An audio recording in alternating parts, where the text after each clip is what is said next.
Bon les amis, il y a H16 que j'apprécie beaucoup, que je lis depuis longtemps, qui a demandé à l'IA, si tu étais le diable, comment empêcherais-tu quelqu'un en France de réussir financièrement? Donc les réponses sont évidemment très intéressantes. La première, ça va être de susciter le désespoir et le découragement, semer le doute en faisant croire qu'il est impossible de réussir sans tricher ou que leurs efforts sont vains. Et je jouerai sur la psychologie pour dissuader même d'essayer.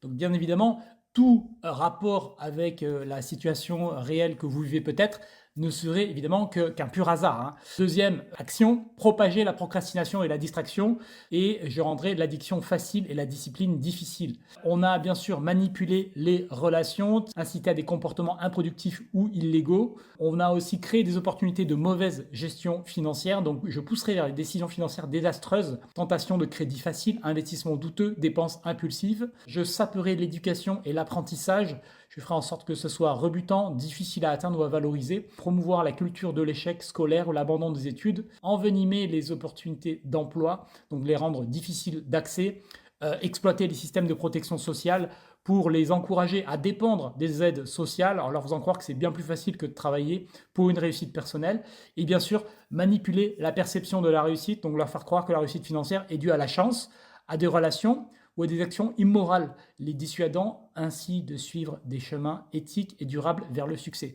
Donc là, vous avez exactement l'état d'esprit de 80% des Français. Alors, c'est peut-être pas de leur faute, j'en sais rien, c'est pas le sujet.